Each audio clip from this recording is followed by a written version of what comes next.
Amis téléspectateurs, bonsoir et bienvenue dans cette émission J de Justice et Démocratie, votre tribune débat pour une meilleure compréhension des mutations qui s'opèrent au niveau de la République de Guinée.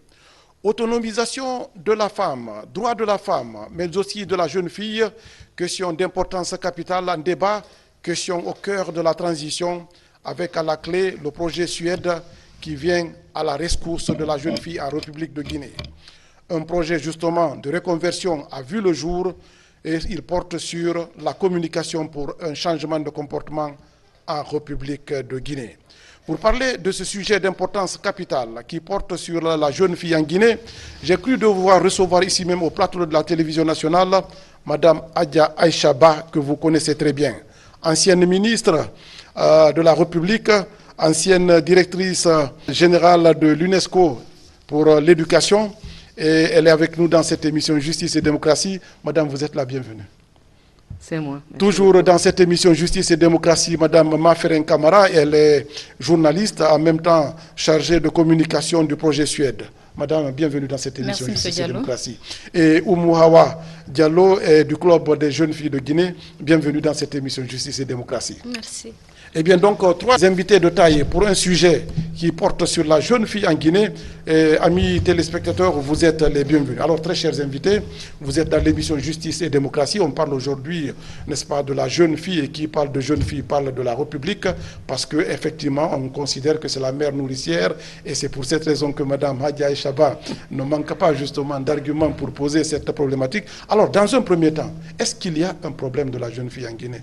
Madame Adja Aïcha Ba. Moi, je ne dirais pas un problème, je dirais un défi. Un défi. Tout à fait. Pourquoi un défi, madame? Et Parce quel est ce défi? Ce défi, c'est parce qu'il faut que la jeune fille ait accès à une éducation de qualité, de la petite enfance à l'enseignement supérieur, en passant par le primaire, le secondaire, l'enseignement technique et la formation professionnelle. Et cela nous incombe. Et nous devons relever le défi. Ce n'est pas un problème. Ce n'est pas un problème, mais il se trouve qu'il y a justement entre le principe et la réalité, il y a un contraste. Sur le terrain, on a comme l'impression que ce défi que vous évoquez se pose encore, n'est-ce pas, au regard des disparités, des dysfonctionnements que nous voyons dans l'éducation justement de la jeune fille en Guinée. Qu'en pensez-vous? Je ne parlerai pas de l'éducation de la jeune fille en Guinée. Je vais le faire au niveau mondial et au niveau de l'Afrique. Vous savez que les statistiques n'ont pratiquement pas changé depuis 2015. En 2015, il y a eu la réunion sur l'éducation à Incheon, parce que nous devions préparer la conférence mondiale. On a constaté là qu'il y avait, au niveau mondial, 58 millions d'enfants qui n'avaient pas accès à l'éducation. Et 54% étaient des filles. Au niveau de l'Afrique, 30 millions. C'est-à-dire de ces 50 millions, 30 millions étaient africains. Et ensuite, au niveau des adolescents, il y avait 121 millions qui n'avaient pas accès à l'éducation. Et là aussi, c'était 54%, c'était des filles. En Afrique, parmi ces 126, 22 millions étaient africains. Et 53% étaient des filles. Et c'est de là que vous allez me dire, au niveau de la Guinée, combien il y a aujourd'hui d'état des lieux. Bien. Donc, s'il n'y a pas autant de filles que de garçons, c'est que nous devons relever ce défi-là. Bien, donc vous parlez d'un défi à relever, et moi je suis sur la problématique, encore je vais me tourner vers la jeune fille, mademoiselle Oumouhawa. Est-ce qu'effectivement, il y a une problématique de la jeune fille? Bon, comme l'a dit notre maman, notre chère maman Aïcha Ba, c'est un défi à relever, mais il reste à constater que la jeune fille guinéenne est confrontée à d'énormes difficultés. On ne peut pas parler d'épanouissement d'un pays si la jeune fille n'est pas épanouie. On ne peut pas parler de développement si la jeune fille n'est pas développée. On a constaté que 95% des filles en Guinée ont subi des mutilations génitales féminines. Et 46% des jeunes filles sont mariées avant 18 ans. Et concernant les cas de viol, on n'a pas encore de statistiques. Imaginez une problématique où on n'arrive pas encore à trouver de statistiques. C'est parce qu'il y a un grand défi à relever à ce niveau. Depuis le début de l'année, les 3 premiers mois de l'année 2022, le projet a enregistré 117 cas de viol. Vous vous imaginez? Est-ce qu'on sait si ces cas de viol sont punis? Non, on n'en sait pas. La jeune fille guinéenne est confrontée à d'énormes difficultés. Et ça, c'est à tous les niveaux. Il y en a qui parlent de la démission des parents, la responsabilité des parents, c'est vrai. L'éducation de la jeune fille d'abord commence en famille. Il faudrait que les parents prennent leurs responsabilités. Parce que si vous voyez une fille qui sèche les cours parce qu'elle est en période menstruelle, c'est parce qu'il y a la non-communication parentale qui est là. Les parents ne communiquent pas avec leur fille. Une fille qui a 9 ans, 10 ans, on doit l'approcher, lui parler des règles, lui dire, ma fille, arrivé à un certain âge de ta vie, tu verras tes règles. Et là, elle sera informée. Et si cette jeune fille n'est pas informée, il y a les grossesses non désirées qui vont suivre. Parce qu'elle ne sait pas comment son corps fonctionne.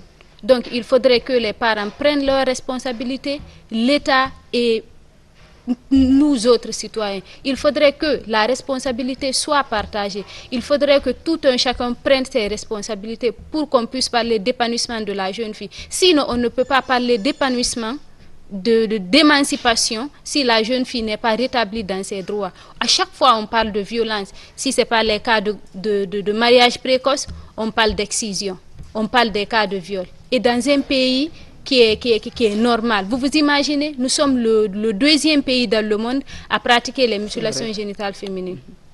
Bien, le 2e pays au monde. Oui, mais j'ai comme l'impression que vous rendez responsable entièrement les parents. Mais il y a aussi que quand on parle d'éducation, il y a une dialectique entre le parent et l'enfant. Est-ce que les enfants écoutent? Est-ce que les enfants ne sont pas influencés aujourd'hui par la télévision, par les réseaux sociaux, par tout cela qui les font échapper, n'est-ce pas, à l'emprise des parents? Est-ce que vous ne voyez pas cette responsabilité aussi, n'est-ce pas, de vos collègues filles leaders? Bon, laissez-moi vous dire une chose.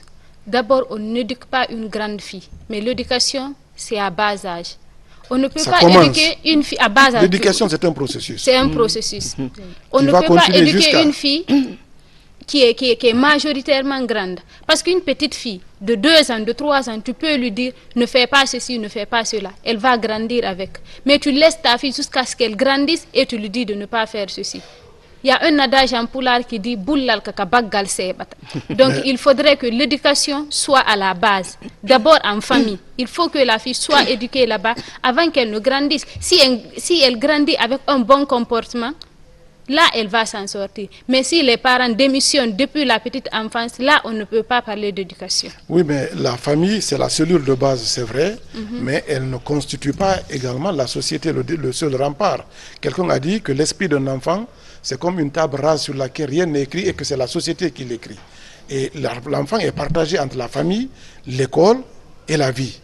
Est-ce que vous pensez qu'il n'y a pas de défaillance encore au niveau des autres étapes, n'est-ce pas, de ce processus, qui ne soit pas simplement la famille qui est la cellule de base?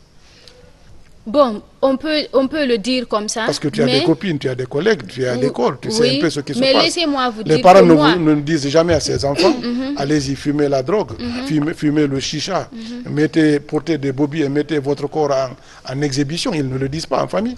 Ils ne le disent pas en famille, mais vous le faites. Peut-être que je peux l'aider un peu. Oui, non, je vais en finir avec elle, je viendrai. Ok. Bon, à ce niveau, d'abord, un enfant, l'éducation que l'enfant reçoit en famille, laissez-moi vous dire que moi, l'éducation que j'ai reçue ne me permet pas d'être influencé négativement par la société. J'ai des amis qui font des trucs que moi, je ne veux pas faire et que je n'aimerais pas faire. Mais celle-ci ne m'influence pas parce que l'éducation que j'ai reçue en famille ne me permet pas d'être influencé négativement par la société ou d'autres personnes. Donc, la mentalité que j'ai, il faudrait que les autres jeunes filles aussi aient la même mentalité que moi. Parce que laissez-moi vous dire que l'éducation que nos parents nous donnent, c'est vraiment une bonne éducation. Mais il y a certaines qui se laissent influencer par leur entourage, leurs voisins et tout. Donc, il ne faudrait pas qu'ils soient influencés par ceci. Mais nous vivons dans un monde de communication. Je sais que ma frère ne me dira pas le contraire. Il y a l'acculturation, qui se trouve être justement le contact de culture. Il y a la déculturation, le fait de perdre des éléments de culture. Il y a la transculturation, le fait qu'une culture perde ses valeurs du fait, n'est-ce pas, de l'emprise d'une autre. Aujourd'hui, la télé, le téléphone, n'est-ce pas, constituent des éléments d'influence très poussés. Vous pouvez voir des coiffures, peut-être, je ne parlerai pas de la tienne, mais en tout cas, elle n'est pas l'expression n'est-ce pas, d'une culture africaine. Ce n'est pas négatif en tant que tel, mais il y a le contact de culture. Qu'en pensez-vous, mademoiselle? Bon, à ce niveau, vous aviez parlé de la télé, de l'Internet et tout. L'influence des réseaux sociaux. Exactement. Mais laissez-moi vous dire une chose. Si les parents ne nous donnent pas de bonnes informations, la télé va nous enseigner. Les réseaux sociaux vont nous enseigner. Donc moi, je me dis que la responsabilité parentale, c'est vraiment là-bas le problème. En fait, quand les parents démissionnent au niveau de l'éducation de la jeune fille, ça ne va pas marcher. Je le disais tout à l'heure concernant les règles. Moi, pour la première fois que j'ai vu mes règles, ma tante m'a dit que si je m'approche seulement d'un garçon, je vais tomber enceinte. Est-ce la bonne information? Non. Et là, c'est mes parents qui me l'ont dit. Si ça ne marche pas, je vois à la télé des gens faire des trucs, je vois sur les réseaux sociaux. Est-ce que, étant enfant, je ne vais pas me dire de répéter la même chose? Je vais le faire parce que je suis une enfant, je ne sais pas quoi faire. Tu as dit de ne pas approcher l'homme. Tant que tu n'approches pas un homme, tu n'auras pas ce problème. Mais est-ce que c'est la bonne information? Non. Ce n'est pas la bonne information. Comment tu as découvert que ce n'est pas la bonne information? Bon, c'est à l'école.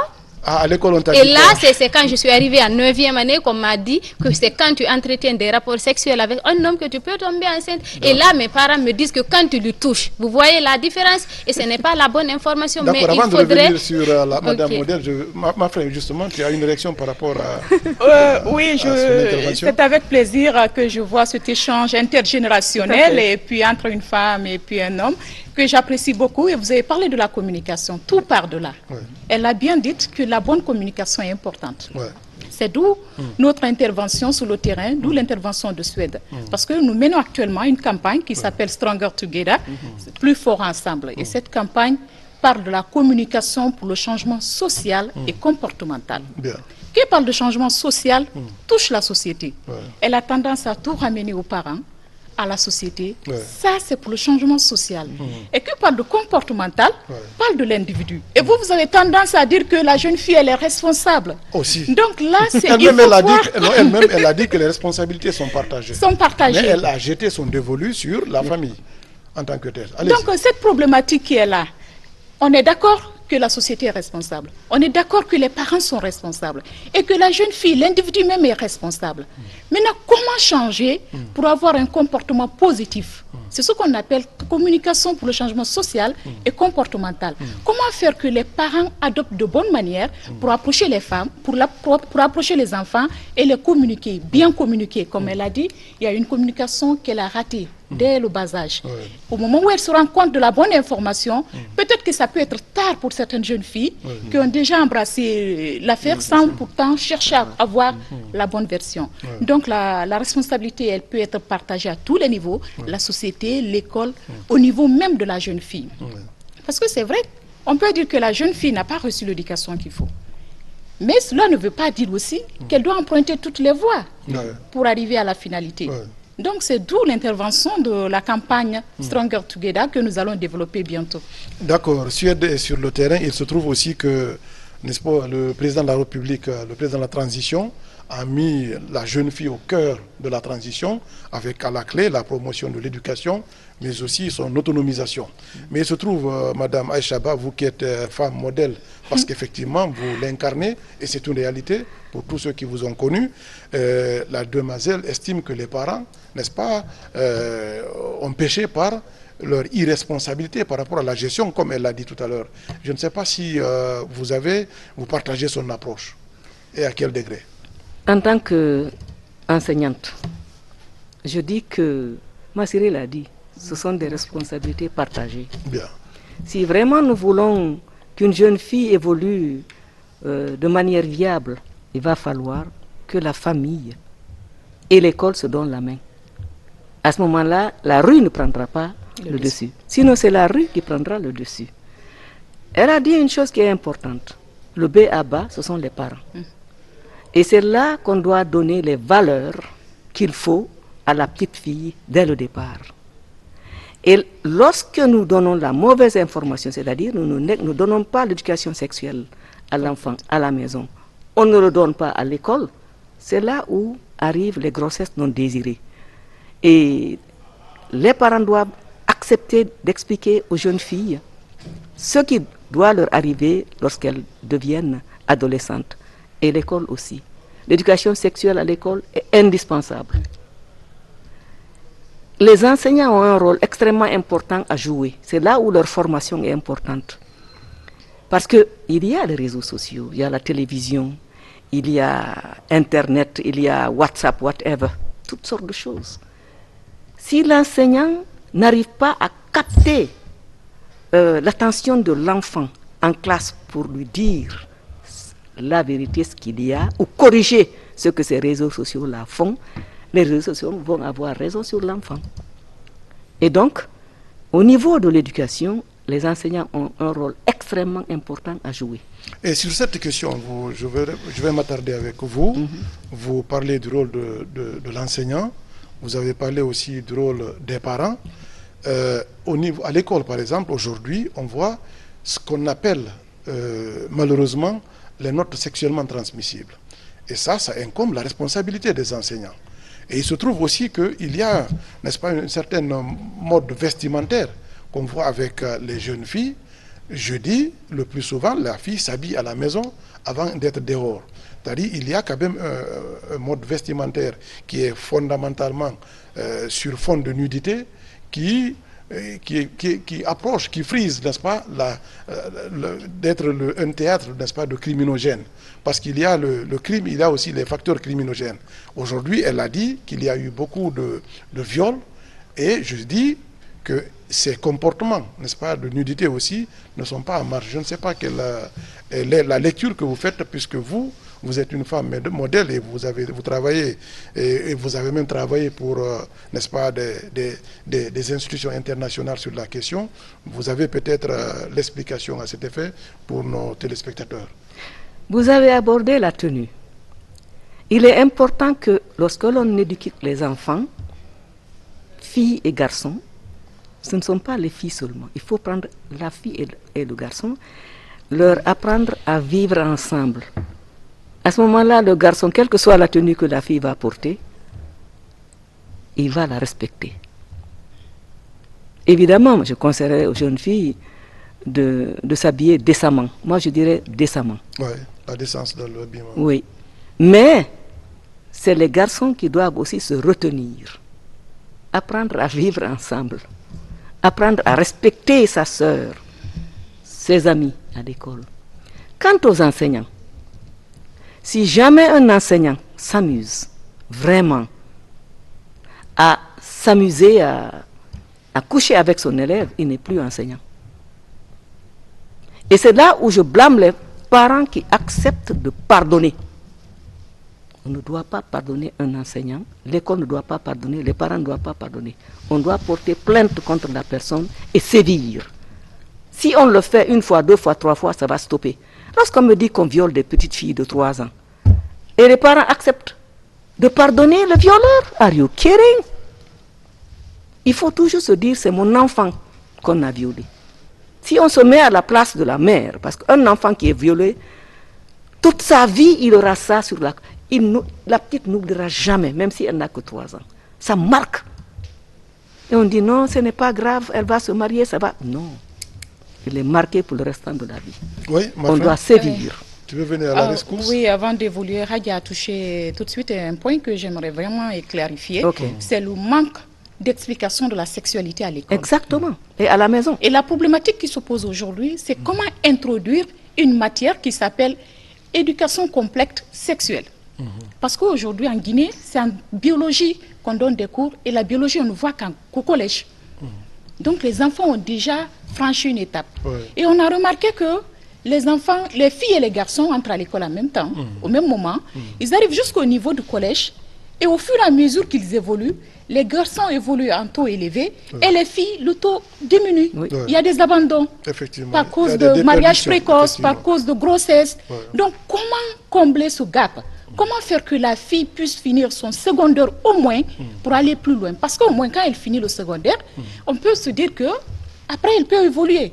Et pour faire revenir à l'éducation complète sexuelle à l'école, ça c'est un arsenal. Ça, c'est pas seulement au niveau des écoles, mais c'est au niveau aussi des pouvoirs. Pour que cette éducation revienne. Parce qu'aujourd'hui, les filles ne comprennent pas c'est quoi la sexualité. Elles ne connaissent pas c'est quoi leur corps. Et ça commence par l'école. Les parents interviennent parce qu'il faut cette communication. Et nous, pour que les filles n'abandonnent pas l'école, nous sommes là pour corriger cela.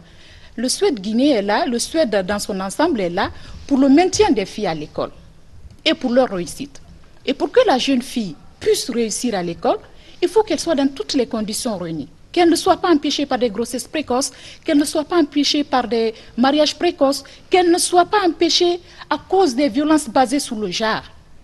Donc, pour répondre à cette question, le Suède a mis un programme très étoffé qui se passe dans les pays les plus vulnérables et dans les régions les plus vulnérables. En Guinée, nous avons Farana, Kankan et Labi.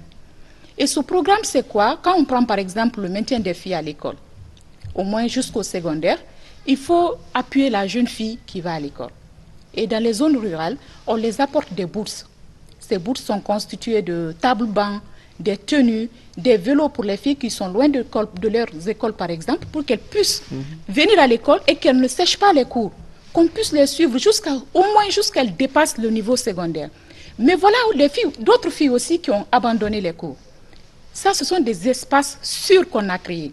Ces espaces sûrs, ces filles seront là, les filles qui ont décroché l'école, les filles qui n'ont pas été à l'école et d'autres qui ont été mariées à l'âge très précoce, donc peuvent revenir dans ces espaces qu'on appelle les espaces sûrs, et il y aura une mentor qui sera là pour les former, non seulement sur leur santé reproductive, mais aussi sur la lutte contre les violences basées sur le genre. Et un peu plus loin, elles auront des formations aussi par rapport à l'autonomisation des femmes. On va leur apprendre des métiers qu'elles vont appliquer après pour leur permettre de vivre, de se prendre en charge elles-mêmes. À côté de ces espaces sûrs, nous aurons aussi des espaces qu'on appelle le club des maris et des futurs maris.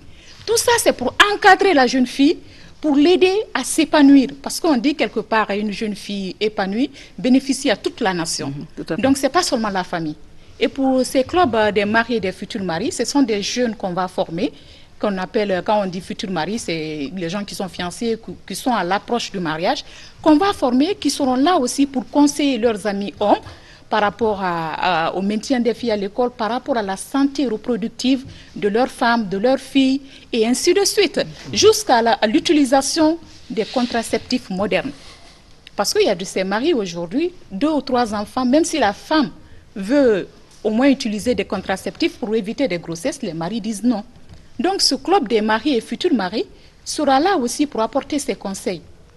Et il y a des maris aussi qui n'acceptent pas que leurs femmes travaillent. Ces hommes-là seront là pour les conseiller, pour les faire comprendre que quand ta femme travaille, elle t'aide toi. Mais au-delà, elle aide la belle famille et elle aide la société. Donc ce sont ces méthodologies-là que nous allons mettre en place pour résoudre la problématique de la jeune fille dont nous sommes en train de débattre. Je voudrais juste demander une question. Est-ce que vous allez créer des passerelles entre ces espaces et l'école formelle? Oui, bien sûr, c'est prévu. Parce que dans les écoles aussi, ces espaces vont se transporter à l'école. Et là, on les appelle les espaces sûrs scolaires. Bien, Madame Adiaba, vous avez travaillé pour l'UNESCO. Nous avons aujourd'hui que l'éducation a un coût.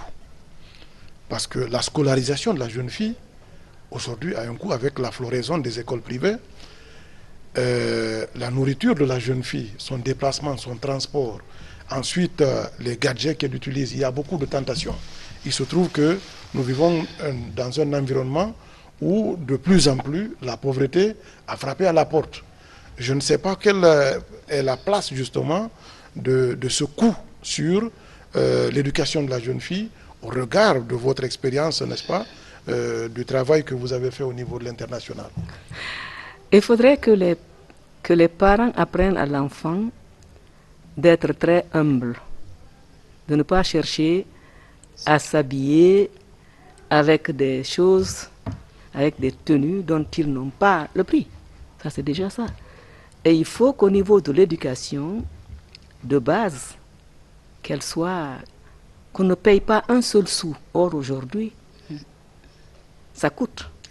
Parce que quand l'enfant arrive à l'école, souvent, on trouve que les maîtres ou les maîtresses ont déjà des petits trucs à vendre, il faut que l'enfant achète. Ça coûte, effectivement, ça coûte. L'absence des cantines scolaires. Oui, il faut qu'il y ait une cantine scolaire, mais la cantine scolaire pourrait être organisée par les parents. Nous avons des produits que nous cultivons. La cantine scolaire, il y a le PAM, qui aident. Mais nos propres familles peuvent contribuer. Et là, l'enfant au moins ne va pas avoir faim. Parce que à l'école, si l'environnement n'est pas viable, c'est-à-dire si l'enfant a faim, un sac vide ne tient pas debout. Il faut qu'il mange, il faut qu'il se soigne, il faut qu'il puisse avoir une toilette correcte, il faut qu'il ait de la lumière. Et tout ça, c'est normalement l'État qui doit le donner. C'est normal, je dis bien, c'est l'État. Ce ne sont pas les parents qui doivent le faire. Les écoles privées, ce sont que les enfants dont les parents sont des parents riches qui peuvent envoyer leurs enfants dans ces écoles privées. Et c'est là où les écoles d'État devraient avoir des enseignants de haut niveau pour combler le gap. Justement, certainement que vous avez questionné les politiques publiques, notamment en matière d'éducation. Et aujourd'hui, est-ce que, au regard de votre expérience, vous pensez que ces politiques publiques pêchent dans la gestion, n'est-ce pas, de l'éducation de la jeune fille? Parce que vous avez vu, par exemple, l'échec très massif des jeunes au niveau des examens cette année, nous l'avons constaté. Et si vous regardez aussi au nombre de ces disparités, il y a que le pourcentage des filles en matière d'admission n'est pas toujours très élogieux. Je ne sais pas s'il y a une approche à cet effet. En tout cas, le constat est très patent et reste préoccupant en ce moment-là. Si vous regardez les résultats de cette année, c'est vrai, ils ne sont pas brillants. Mais si vous regardez, il faut savoir quelles sont les causes de cet échec. Premièrement, n'oubliez pas qu'il y a eu des grèves qui ont perduré. Et pendant ces grèves, on a embauché des contractuels qui n'avaient pas de niveau. Puis il y a eu la Covid. Les écoles ont été fermées pendant que les écoles privées continuaient à donner des cours à leurs gosses, tandis que les enfants des écoles publiques ne le faisaient pas. Ouais. Donc les enfants des pauvres en ont vraiment souffert. Ils en ont souffert. C'est tout ça qu'il faut prendre en compte. Aujourd'hui, il faut redonner un niveau à ces enseignants-là.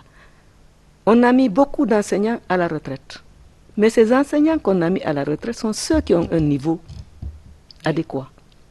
Ceux-ci peuvent continuer à encadrer les jeunes qui ont été embauchés et qui n'ont pas le niveau requis. Je ne sais pas comment le ministre va le faire, mais il faudra le faire. Une politique de coaching. De coaching. Et ça ne coûtera pas cher si on réalise la qualité que cela va apporter aux enseignants. Ça, il y a ça. Il y a, on a dit, les cantines scolaires. Quand on prend comme groupe cible les filles, les garçons aussi vont en profiter. C'est tout le système qui est amélioré. Le curriculum va être amélioré. Et dans ce curriculum, on prendra en compte le besoin de l'enfant. Le besoin de l'enfant va tenir compte du besoin des parents. Donc c'est vraiment tout le système qui est amélioré. Il y a les livres. Les livres manquent. Et quand je dis les livres, ce ne sont pas des livres qui vont vous parler de pommes et de poires, mais d'oranges et de mangue. Donc, comment allons-nous nous organiser au niveau de notre pays pour que les livres répondent à l'environnement? Il y a une chose quand même qui est importante et il faut en tenir compte. Et c'est là où les trois ministres peuvent appuyer sur le point, c'est que le président a dit que la priorité, c'est l'éducation. Donc il faut en profiter pour demander un budget adéquat qui va permettre au système de s'améliorer, de la petite enfance à l'enseignement supérieur. Mais pour revenir justement aux grossesses non désirées, bien, il va falloir que tous les départements, la jeunesse, la santé, viennent appuyer le secteur de l'éducation. La culture aussi. La culture, non, la culture, ça. Quand on dit éducation, c'est la culture. Ouais. Vous savez bien qu'il y a eu la décennie de l'éducation, mais on a dit éducation et culture. Bien. On ne sépare jamais l'éducation et la culture. Ouais. C'est pour ça que quand elle avait dit tout à l'heure, au départ, c'est à la maison que l'éducation commence. Ouais. La culture est tout de suite, l'enfant grandit avec. Je vous donne un exemple. Je vais à New York avec ma petite fille. Elle est Barry. Quand elle a su que l'ambassadeur voulait me recevoir, elle dit, ah, comment il s'appelle? On dit, il est so, il dit, oulala, oh andai hande. Il va voir ça aujourd'hui. On a dit, pourquoi? Il dit, mais c'est un saut. Moi, je suis Barry, je suis son chef. 6 ans. Donc, la culture, ouais. C'est dès le bas âge, dès la naissance. Ouais. Quand vous avez un problème, qu'est-ce que vous dites? Quand vous souffrez, on dit, oui, néné. Et nga, na. C'est pas ça. Ouais. Donc, c'est d'abord à la maison. Non, la culture, n'en parlons pas. Oui, justement, Madame Hadia, lorsque vous questionnez votre histoire, elle m'a dit que vous êtes considérée comme femme modèle dans leur projet. C'est effectif, vous êtes une femme qui a su porter l'éthique, la déontologie de la femme et qui aujourd'hui reste une référence à la matière. Lorsque vous regardez la disparité entre l'éducation d'hier et celle d'aujourd'hui, est-ce que vous avez une explication? Parce qu'on a comme l'impression que celle donnée hier porte encore mieux que celle que nous avons aujourd'hui. Est-ce un problème structurel, un problème culturel, un problème économique, un problème politique, un problème environnemental? Je n'arrive pas. Tout ça réuni. Tout ça réuni. Mais vous savez bien que les ministres de l'éducation, très souvent, moi je suis restée longtemps ministre, donc j'ai pu mettre en place la politique qu'il fallait pour répondre à ma vision. Et cette politique a été breakdown, a été subdivisée en programmes et projets. Dès que vous avez une politique éducative qui est bien ficelée, tout de suite vous avez les partenaires financiers qui viennent. C'est vrai. Ils viennent vous accompagner. Moi j'avais tellement d'argent que je leur ai dit non, hold it. Je ne peux prendre que ce que je peux absorber. Et c'est ça qui est important. Vous ne prenez que ce que vous pouvez absorber. Si vous savez que vous ne pouvez pas absorber, dites-leur de garder et vous leur montrez ce que vous faites. Vous travaillez ensemble avec eux, du début jusqu'à la fin. Parce qu'ils peuvent vérifier, voir que l'argent donné va là où ça doit être, et non pas dans les poches de X ou Y. C'est très important. Et qu'est-ce que je peux dire encore? Moi, je crois que c'est ça. D'accord. Donc, je vais revenir vers le projet Suède. Vous avez compris effectivement qu'il y a une problématique. On a vu, n'est-ce pas, la responsabilité au niveau de la famille qui est la cellule de base de la société. On a vu justement l'école, la problématique au niveau de l'État. Je pense que vous avez intégré, n'est-ce pas, toutes ces dimensions pour essayer de trouver des approches stratégiques, n'est-ce pas, de réponse. Alors, est-ce que vous pouvez nous décliner, n'est-ce pas, quelques pans de votre approche pour essayer de parer au plus pressé? Oui, bien sûr. Raya a parlé tout de suite de relations entre le ministère de la Santé et l'Éducation. Oui. Suède est parti un peu plus loin. Et les finances d'ailleurs. Et les finances. Donc Suède est parti un peu plus loin. Donc pour revenir un peu en arrière, je dirais que le projet Suède est un projet d'autonomisation des femmes et de dividendes démographiques. Okay. Et en Guinée, il est sous la tutelle du ministère de l'économie, des finances et du plan. Pour revenir au ministère des Finances. Oui. Et il travaille avec 5 sectoriels.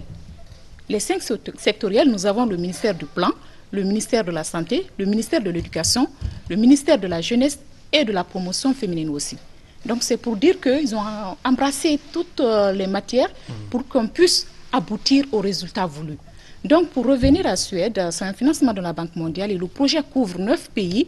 Et en Guinée, nous intervenons dans 3 régions, Kankan, Farana et Labé. Pourquoi? Parce que après les études et après les statistiques, il s'est trouvé que ce sont les zones les plus vulnérables. C'est là où il y a moins de filles dans les écoles. Hein? Là où il y a moins de filles dans les écoles. Donc les zones les plus vulnérables sont parties sur cette base. Ça a été des études réalisées par l'INS aussi, l'Institut national de la statistique. Donc nous œuvrons dans ces 3 régions. Mais la campagne qui se passe actuellement, c'est une campagne nationale. Donc pour cette campagne, nous avons des femmes modèles. Ces femmes que nous pensons qui peuvent nous aider à mener cette campagne, des exemples, des références. Au niveau national, nous avons 3, la ministre de la promotion féminine, de facto qui est ministre, nous avons Hadja Aïchaba, et puis nous avons Kadiat Konaté, qui est la présidente du club des jeunes filles leaders. Au niveau de la région de Kanka, nous avons Hadja Sarandaraba, et au niveau de l'Abbé, nous avons Hadja Amina Toubari, ancienne ministre aussi. Hadja Sarandaraba, tout le monde connaît c'est qui Hadja Sarandaraba en Guinée, c'est vraiment une femme modèle. Et au-dessus de ça, on a 2 autres femmes qui viennent de l'informel. Il y a Hawa Keita qui est au niveau de Farana et il y a Hadja Mariam Sissé qui évolue dans la pâte d'arachide à Conakry ici. Donc à travers ces femmes, ce sont ces femmes qui vont nous aider pour mener cette campagne, à véhiculer des messages que nous voulons pour saisir ce changement social et comportemental. Donc au niveau des communautés aussi, les 153 CRD où nous intervenons, il y aura des mentors, des filles mentors qui seront là, qui sont aussi choisis par des communautés parce qu'on ne peut pas mettre n'importe qui comme mentor pour enseigner les filles. Il faut qu'elles soient vraiment exemplaires dans la communauté. Donc nous aurons ces mentors qui vont donner des cours dans ces espaces sûrs et des espaces sûrs scolaires aussi. Donc nous avons ce paramètre et puis aussi il y a ce côté de lutte contre les violences basées sur le genre.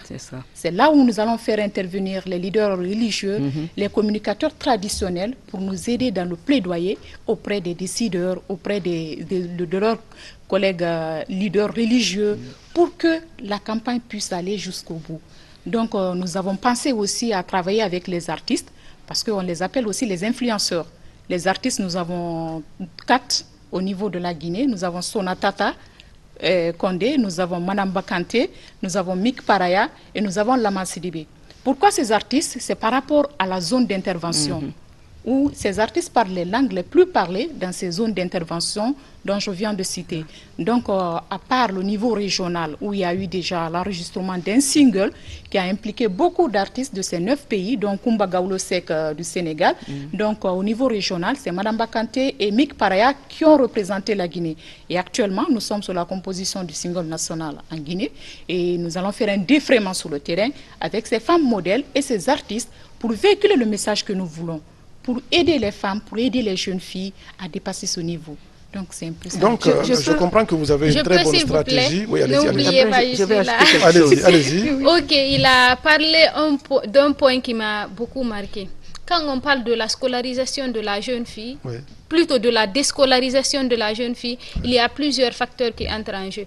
Il a parlé de l'habillement. Je ne voudrais pas laisser ça passer parce qu'il y a les téléspectateurs qui nous regardent et qui nous écoutent.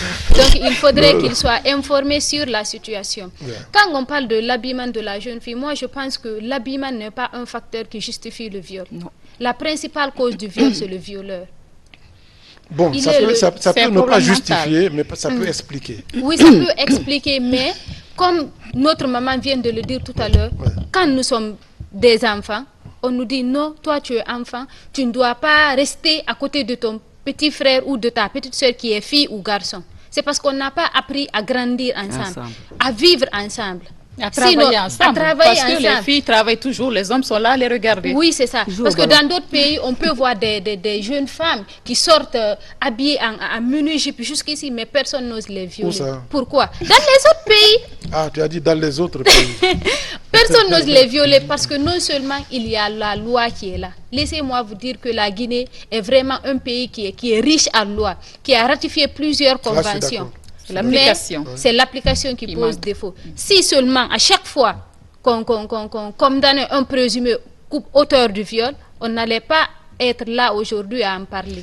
Mais vous savez, il faut quand même situer la responsabilité des cas de viol dont on parle, quand il s'agit surtout des filles. Je ne parle pas des bébés de 3 ans dont Madame a évoqué, mais parfois, ce sont les filles même qui suscitent la tentation. Et le viol ici, moi je ne suis pas d'accord avec vous. Du point de vue de la loi, qu'est-ce qu'on entend par viol de mineur? Dès que tu n'as pas l'âge de 18 ans, toute relation que tu as est considérée par la loi comme étant un viol. Même si c'est un consentement. Oui, même si tu as été marié légalement avec la participation et l'accord de tes parents qui ont acté, on considère comme un viol. C'est pourquoi je dis qu'il faudrait que la loi soit enrichie, qu'elle puisse évoluer, qu'elle intègre justement les spécificités des relations justement pour quand même lutter contre ce problème de viol. Au niveau social, parfois, ce n'est pas que les hommes viennent simplement, parce que quand on entend viol, on voit quelqu'un qui vient, n'est-ce pas, avec brutalité vers une fille, mais le plus souvent, ce n'est pas le cas. Parfois, c'est les filles même qui suscitent la tentation, qui créent toutes les conditions à cet effet. Oui, madame. Allez-y. Pourquoi l'homme ne va pas dire non? Question. Voilà. Peut-être, ça peut s'expliquer. Peut-être parce que vous savez, dans notre société, du point de vue de la loi, du point de vue de la religion, c'est constant que c'est l'homme qui va vers la femme. C'est lui qui demande la main de la fille. C'est lui, même quand la fille veut, c'est-à-dire dans notre société, il est établi justement de par les tabous que cela existe, elle n'est pas expressive. Elle est toujours, n'est-ce pas, à la défensive. Oui, j'ai répondu de toutes les façons, pour moi, un homme doit savoir se retenir pour ne pas tomber sur une jeune fille. Ça, c'est le principe. Quelle que soit la tenue qu'elle porte. Ça, c'est le principe. Bon. Maintenant, il y a le principe, il y a la réalité. Donc, pour cela, il faut vraiment former la société pour ça. Je suis d'accord. Et la société et les parents. Tout le monde. On veut donner une fille en mariage, alors qu'elle n'a pas atteint les 18 ans. C'est le moment de dire, de sensibiliser la famille que non, tant qu'elle n'a pas 18 ans, il ne faut pas la donner en mariage. Ouais. Et la fille aussi doit comprendre. Je n'ai pas 18 ans, il faut que j'étudie. Je n'ai pas 18 ans, je ne peux pas me permettre d'aller en mariage. Et les grossesses, ça c'est un facteur, je dirais que c'est un peu comportemental, ça peut être lié à la fille. Mais dû à des facteurs aussi exogènes qui font qu'elle n'a pas été informée. L'éducation sexuelle et à ce niveau ne fait aussi, pas partie encore jusqu'à maintenant du cursus scolaire. Parce que là, si c'est des grossesses non intentionnelles, elle se dit elle est avec un homme, alors qu'elle peut être avec un homme en utilisant les contraceptifs sans être enceinte. Mais si elle n'a pas reçu des informations, elle commence les rapports. C'est-à-dire le sexe est resté tabou jusqu'à maintenant. Le sexe reste tabou. Et je pense que c'est là la responsabilité des parents qui ont péché et qui peut-être parents, quand on parle de sexualité, il s'agit seulement des rapports sexuels. Alors que quand on parle de sexualité, il y a plusieurs facteurs qui rentrent en vigueur. Il y a le sexe, tout ce qui concerne notre corps, la reproduction, la santé sexuelle et reproductive. Donc il faudrait que la bonne information soit là. Parce que si nous ne sommes pas informés, on va tomber dans des erreurs. Maintenant, vous avez une informatrice à côté, justement, qui est en train d'élaborer une stratégie de communication. Et justement, elles sont concernées par ces stratégies de communication. Le club des jeunes filles leaders nous aide beaucoup sur le terrain parce qu'elles sont là pour conseiller leurs amis et puis les hommes et comme les femmes aussi. Elles nous aident beaucoup sur le terrain. Justement, je voulais l'interpeller parce qu'elle appartient à une structure qu'on appelle le club des jeunes filles. Vous travaillez avec Suède et vous êtes même fille leader. À cet effet, aujourd'hui, vous êtes informé, vous connaissez les méfaits, n'est-ce pas, de certains comportements qui sont ostentatoires, n'est-ce pas, par rapport aux principes qui régissent la jeune fille. Comment est-ce que vous vous organisez pour interpeller, n'est-ce pas, vos collègues filles, afin qu'elles puissent changer de comportement? Bon, à ce niveau, nous, au sein du club, nous organisons des campagnes de sensibilisation. Nous organisons des campagnes de sensibilisation, des causeries éducatives, des focus group pour parler des conséquences liées aux violences basées sur le genre et faire un appel à l'action. Parce que si on ne le fait pas, nous sommes des leaders. Il faudrait qu'on invite nos sœurs à être comme nous. Donc pour cela, il faudrait qu'on véhicule la bonne information, les interpeller sur les questions de violence basées sur le genre et surtout leur dire qu'il y a des textes de loi qui protègent les jeunes filles en Guinée. Parce qu'il y a de ces jeunes filles qui ne savent même pas que quand un garçon leur touche sur les seins, que si ce n'est pas normal, elles peuvent porter plainte. Elles ne sont pas informées. Et ça, c'est un harcèlement. Le harcèlement. Oui. Donc, il faudrait que les jeunes filles soient informées pour qu'elles puissent porter plainte.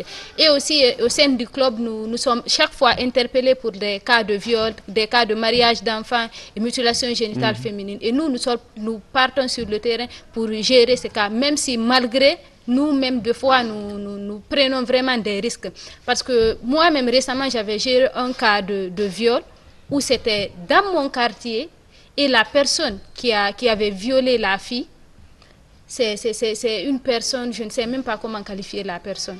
Je ne pouvais pas être en face avec la personne parce que c'était vraiment dangereux pour moi. J'étais en danger, du coup j'étais obligée d'abandonner le cas et laisser la faveur à une autre fille du club qui n'est pas de mon quartier pour que la personne continue avec le cas. Tu as eu peur des représailles, quoi. Pas pour peur des représailles, mais vous imaginez que nous on porte plainte contre une personne. on l'envoie au niveau de la brigade spéciale de protection des personnes vulnérables ou auprès de l'OPROGEM. Et quelques mois après, on se retrouve avec la même personne dans le quartier. Vous voulez qu'on condamne la personne bien sûr qu'on condamne la personne. Il faudrait rappeler que les textes de loi sont là. Les textes de loi sont là, mais c'est l'application qui pose défaut. Oui, Maf, tu voulais la... Oui, ce qu'elle dit là, c'est le lieu de féliciter ce club, ce jeune club. Parce que j'ai vu leurs résultats, même sur le terrain à l'intérieur du pays. Ils ont leur antenne représentée un peu partout dans la région. Il y a une fille à Farana. Dès qu'on veut donner une autre fille en mariage, les parents se renseignent d'abord si cette fille n'est pas dans la ville avant de faire le mariage. Parce qu'elle est capable de mettre fin au mariage pour dire que c'est une mineure, elle ne doit pas être épousée, elle ne doit pas être mariée à cet âge. Donc vous voyez ce que ça fait quand c'est des jeunes filles elles-mêmes qui prennent le bâton de pèlerin pour conseiller leurs sœurs. Donc c'est vraiment positif et c'est des encouragements à ce niveau et des félicitations à leur endroit. Peut-être pour terminer avec elle, toi on t'avait dit que si tu t'approches d'un homme, tu vas tomber en grossesse, tu as compris que ce n'est pas le cas. Aujourd'hui, comment toi tu interpelles tes collègues par rapport à cette disparité de vision entre tes parents et toi-même? Bon, à ce niveau, d'abord nous faisons des sensibilisations à l'endroit des parents. Toi tu dis quoi? Nous disons aux parents de donner, de véhiculer la bonne information aux jeunes filles. Parce que si elles ne donnent pas la bonne information aux filles, elles risquent de contracter des grossesses non désirées, de faire des trucs qu'un parent ne voudrait pas. Quelle est la bonne information? Pourquoi? Qu'est-ce qu'on doit dire? La bonne information, c'est de dire aux filles, par exemple, quand la fille elle a 9 ans, lui dire que quand tu auras 10 ans, 11 ans ou 12 ans, tu es appelé à voir tes règles. Et quand tu as tes règles, il faudrait venir m'en parler et je vais t'expliquer comment utiliser les serviettes hygiéniques qui sont là, les serviettes lavables et non lavables, lui dire comment faire sa toilette intime et lui dire que à partir de maintenant, que quand elle entretient des rapports sexuels avec un homme, qu'elle peut tomber enceinte. Et lui dire que quand elle ne veut pas tomber enceinte, il y a les méthodes de contraception qui sont là. Et lui dire de préférence que si elle s'abstient jusqu'au mariage, c'est la meilleure des solutions. Mais si elle ne peut pas, bon, voilà, c'est ça. Si elle ne peut pas, bon, voilà, c'est-à-dire, il faut aller. Si elle ne peut pas. Les conséquences d'utiliser des méthodes de contraception et les parler des conséquences des grossesses non désirées qui vont en suivre après. Oui, vous m'aviez posé une question sur ce qui s'est passé, ce que j'ai senti. Je dis ceci, je n'avais pas fini. D'accord.